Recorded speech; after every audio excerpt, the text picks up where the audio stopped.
Hey, what's going on there, everybody? This is Sammy Leg here representing TeamJVS, here to give you guys another series review. And this is a show that I really, truly loved the first season. Like, I was fixated, addicted, dare I say. I couldn't stop watching it, and I'm talking about Outlast. Outlast Season 2 is officially back. Cannot believe it, but at the same time I can, because it is a reality television series, because essentially you have different people that, different occupations, walks of life, some that are survivalists, some of them that are nature heads, some of them just tough-willed people that go to the Alaskan wilderness and basically compete to survive and who can last the longest. Now, no matter how much time it actually takes, it still has to be one team.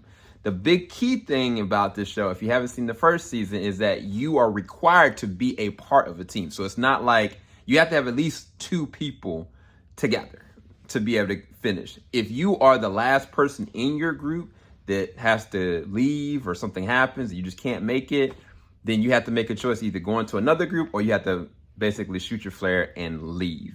Now, first season was crazy because I was like, this is unheard of. Like, I've seen Survivor and other series like that. And heck, we've even seen like Squid Games, the reality version of that. But it was a simple reality that it comes like a Game of Thrones. The longer you're without food or water and your body's doing these different things and you're trying to figure out how you can make it through, and also dealing with different people's personalities and lack of nutrition. Like, there's some people in the first season, the entirety of the moment couldn't even use the bathroom. And there are some people that dealt with dehydration. Some people dealt with other things like just straight fear. And then the climate. There are, at any moment, any conceivable time, the temperatures can drop into the 30s and the 20s at any moment.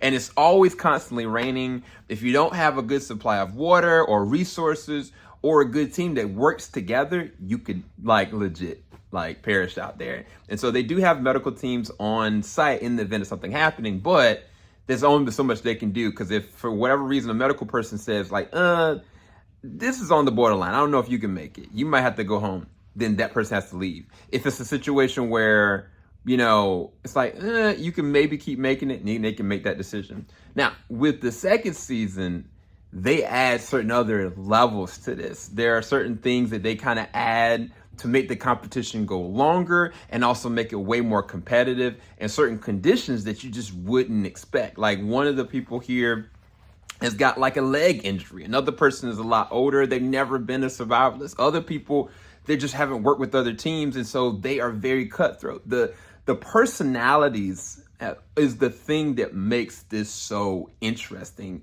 The levels of how humanity deals with each other and at the same time works and thrives together and comes against each other is all laid out. And it's the first season, and it's definitely doubled down in the second season. I do have some favorites, but I'm gonna tell you, as far as favorites of people in this, don't get tied. To anybody that I say, don't get tied to it, because at the end of the day, I've seen it all the way through fruition. And just know that me bringing up a person, that might be just one episode for that person, okay? Character named Joseph, I thought he was a very interesting, engaging character. A person named Brandon, Mountain Man, actually really gruff and really interesting. Another character named Trey, a person that's dealt with like homelessness and just trying to actually make it out there. There's so many interesting personalities that you find yourself rallying behind, like, people that they did something really dirty and slighted, but at the same time you're like, where they came from, did they make the right choice? Like, was this selfish moment something that was indicative of production? Or is the person being the most selfish the one that's actually gonna make it and survive? And there's so many different moments that I feel like every single episode feels like a cliffhanger leading into something else.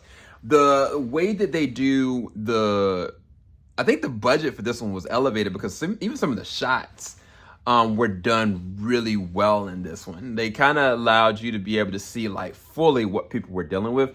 There are some very rough moments in this season, very dangerous moments, transformative moments, like, dare I say, emotionally resonant moments where people actually are fundamentally changing from the ground up. for the good and for the bad. And I find that it's just such an engaging freaking show. If you haven't seen the first season, go and see the first season. Prepare yourself for the second season. Even though, whoever wins the first season, they can't come back for a second season or anything like that. This is their own thing. But just for you to kind of get an understanding of how this flows, go and check out the first season. The first season I thought was freaking awesome. I gave it an A. Second season, absolutely giving it an A. I started it and I could not stop. I think these are going to be released into 2 different batches. I think that the first batch is going to be the first 6 episodes. It's going to be September the 4th. And I think the second batch, the last 3 episodes are going to be September the 17th. I apologize if I got those dates wrong. But I promise you, it's going to be well worth your time. It is insanity yet again. Highly recommend you go ahead and check out the second season of Outlast. If you hadn't seen the second season, go and check out the first season. And definitely, you're not going to be disappointed. I'll talk to you guys later. Peace, people.